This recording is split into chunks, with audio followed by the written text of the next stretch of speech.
Everybody, Jason Burmis here, and if you haven't heard, I waited a little while to do this video because I knew there was just going to be article after article and spin after spin and more information coming out, but it's officially official.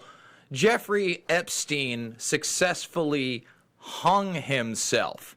And let's go to the BBC and read this, and obviously we're going to be reading and looking at some of the rebuttals here. Including the fact that I believe it was the Washington Post that said that it was more consistent with somebody breaking his neck due to choking. Now, again, that's not me. That's what they're saying. They're saying it could have been hanging, but, you know, the coroner's official report is it has been ruled a suicide by hanging, according to the New York Medical Examiner. By the way, the lawyers for Epstein are not satisfied with this, but we're going to get into all that in a moment. The well-connected financier, 66, was found dead on Saturday while awaiting federal trial for sex trafficking. The U.S. Bureau of Prisons had already called his death an apparent suicide, but they did not stop conspiracy theories from swirling. President Donald Trump had suggested there may have been foul play. Really? And so did every other person in the world. Just about every person out there, even some of the most hack establishment, partisan bullshit spinners out there, were absolutely saying Epstein suicided and that this couldn't be trusted. On all angles, left, right, purple, yellow, you name it. The U.S. Bureau of Prisons, I'm sorry about that. Let's see. The Department of Justice has launched an investigation into how Epstein was able to die in New York's highly secure Metro Correction Center. And by the way, guys, with that investigation, they're already saying that some of the guards aren't being cooperative. You mean the ones that are saying that we didn't have any camera footage of any of this, that guards fell asleep and didn't check on him for hours, and that one of them wasn't even a fully trained or properly trained prison guard? You mean all that stuff? I wonder why they wouldn't have been cooperative. And after the first time, I mean, again, we're going to get into all of it, but we're going to continue. Attorney General William Barr said officials have uncovered serious irregularities at the jail, which has housed other high-profile detainees such as Mexican drug baron El Chapo and fraudster Bernie Madoff. And remember, guys, Madoff, I think, also, didn't he commit suicide? Did he make it? I'm pretty sure at one point. Let's just check on the fate of Bernie Madoff. Bernie Madoff death. I don't know that it was in prison. I think he might have died. Yes, he died of lymphoma, I think, while he was in prison, correct? Yes. So he suddenly died. I don't think he made it to trial either. So weird. So let's go back to that. All right. Who was Jeffrey Epstein? How conspiracies theories spread after Epstein's death. Epstein's jail gulag in Lower Manhattan. Give me a break. Let's see. Did they say how he did it? I'm hearing that they're saying he jumped off the top of his bunk bed with ceilings that were no more than 8 or 9 feet high. Okay. So not a lot of details in this article on that one. I want to point out that Patrick Henningsen, who I recently had on, if you haven't seen the 21st Century Wire take right here on the possible strangulation, I suggest you check that out. Almost 35 minutes long with Mr. Henningsen. And he says, CNN plunge protection team moves into position here to try to fix the narrative. This is getting a bit too obvious. So, of course, Oliver Darcy starts attacking, okay? Jonathan Arden, the sole forensic expert WAPO quoted in the Epstein report, has put out a press release saying hyroid bone fractures are well recognized to occur in suicidal hangings and stresses important to interpreting things in the context of totality of his finding. So again, they're putting out, he didn't really mean there was a possibility that he could have been strangled. And again, I wasn't there. I don't know what happened, but the fact that he wasn't under 24-hour surveillance in a room by himself, and he was just by himself apparently within a day of losing his cellmate, but we'll get into him in a moment. And then after this first suicide attempt, where there wasn't a lot known about that either. So the Washington Post fuels Epstein conspiracies, but experts say evidence is still consistent with suicide. And here he is, good old Darcy, telling you, suicide, it's a suicide. Suicide, it's a suicide. But it looks like Some jail staffers aren't cooperating. How about that? So odd. Personnel at the New York City prison where accused sex trafficker Jeffrey Epstein committed suicide last week have not been initially cooperative with investigators from the Department of Justice, a federal source told Fox News Friday. Really? That's so odd, seeing that the lawyers have lawyered up. Yes, there are reports that Epstein's lawyers themselves are seeking attorneys for representing Epstein. Attorney General William Barr sent 2 senior DOJ officials to personally visit the MCC and speak with staff from the Federal Bureau of Prisons in order to gather information on Epstein's death after Barr said officials uncovered serious irregularities at the jail. A senior DOJ official told Fox News the officials have been on site since Thursday, and the FBI and Justice Department Inspector General are investigating conditions at the MCC. A corrupt place where the man that they housed him with was attacked, and quadruple murder this guy is accused of, and a drug deal gone bad. Also an ex-cop, also juiced to the tits. Huge. Huge. Scary huge. And somehow that guy was in an altercation, a physical one, I think less than a year prior, or about a year prior in 2018. And just weeks prior to Epstein being arrested, he was found with a miniature cell phone that he was making calls and text messages with. Whatever a miniature cell phone means, probably just a smaller model. Okay? So let's continue on. And lawyers are saying that they are not satisfied with the coroner's conclusions that he hung himself, and questions why there's still no surveillance footage of his final hours, and slam the medieval conditions inside the jail. Forget about the conditions. Once again, one of the reasons that we were able to really put almost anything to bed on the Dayton shooter, except for the fact I said, you watch, he's going to be a nut job with a ton of red flags, which he was. We've gone over all that stuff. Suspended for school, for making a rape and kill list. I mean, not suspended, expelled from school. Scared the students so much when he unannounced came back, 1/3 of the students didn't go to school there.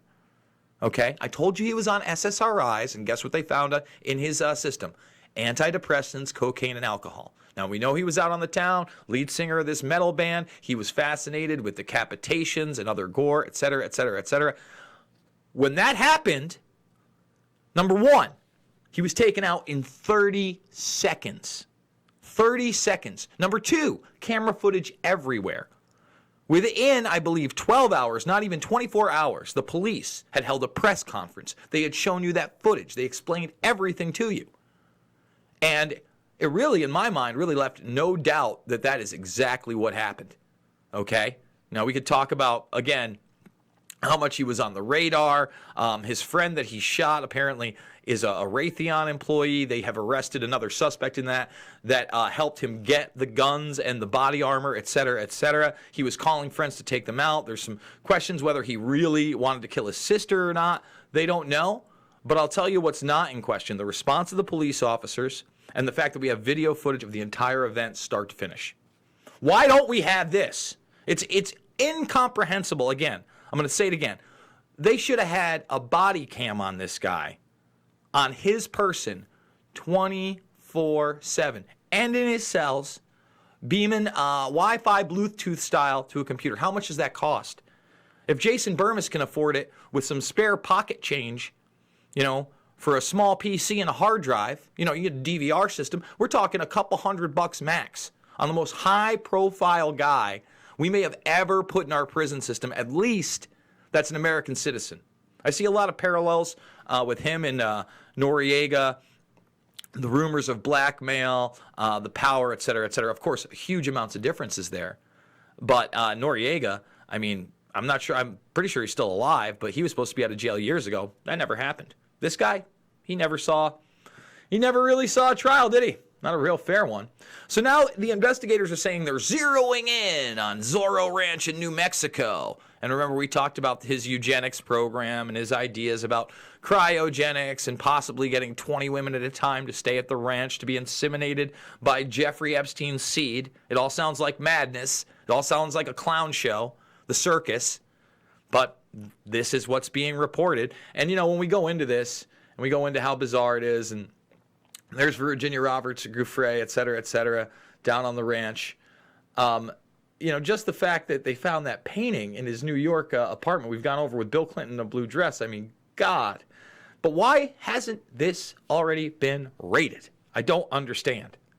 So GP for you tonight says, Jason, the Clintons did it. I'm very skeptical about I'm not saying the Clintons are good people. In fact, I've exposed their connections in many ways to Jeffrey Epstein and how long that's been. You can check out my videos on it. In fact, before Epstein even got arrested, I did a special little video on Bill Clinton's relationship to Kevin Spacey because I thought that was extremely important. See, this is all after. This is how many videos we do a day, guys, 3 to 7.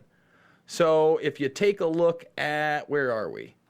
Are we even further down? No, it's got to be over here, right? There is a video, I promise you, before Epstein gets arrested. There it is right there. With the release of these documents, will anything be done? Now, remember, we were speculating on whether or not we were going to get any bigger names. We did get Bill Richardson and George Mitchell and some others, and we got co-conspirators in there, Ronaldo Rizzo, Tony Figueroa, etc., etc. Let's see. Okay, Jason, I did it. Jeez. These super chats, guys, they're pretty funny, huh? But you can see right here, I have a almost 12-minute video on the relationship between just Clinton and Spacey and how that gets into Epstein. We've been covering this for a long time. Long time. And the idea that the FBI hasn't seized all of his property and isn't everywhere should be alarming. You know, we want to talk about presidential executive orders. This guy's connected to everybody. You want to take down the deep state, Mr. President? How about an executive order to forfeit all assets and freeze them of Epstein's and associates until we can get to the bottom of what the hell is going on? Go in there with a real investigation. Can you do that, sir? Are you in charge or not? And I'm going to tell you right now, he's not. Remember, he couldn't even give us the JFK documents twice from an event that happened 50 plus years ago. You got to understand that. So just so everybody knows, Jeffrey Epstein's accused murderer, ex-cop cellmate, was cleared of any wrongdoing in the pedophile's first suicide attempt the day before the billionaire killed himself. And there he is, Nicholas Tartaglione, not a great person, apparently. Quadruple murderer, apparently. Crooked cop, apparently. That's who they put him in. That makes sense. That makes sense. And, in other bizarre news, I wanted to point out that Ghislaine Maxwell here.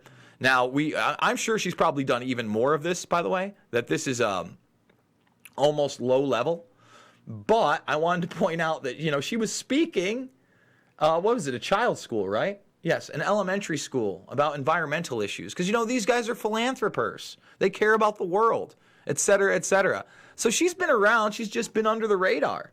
So 7 months ago, she's speaking in front of kids. All about, I believe it's climate change. Is that what it is? The Terramar project, which she established to help the environment and protect the ocean. Oh, she's so great. Now, I wanted to do this also. Prince Andrew had to step down. They're saying Fergie's his shoulder to cry on. That's his ex-wife. They could be getting back together. He's traveling all over the place. Somebody sent me this, and I want to just get it out here pretty quick because it's a quick clip of old school Johnny Carson. Now, I'm not sure if this is late 80s, early 80s, could be early 90s, mid 90s, et cetera, et cetera. But here's Carson talking about Prince Andrew and his penchant for young girls even then. This is before the Epstein scandal. So let's get to it.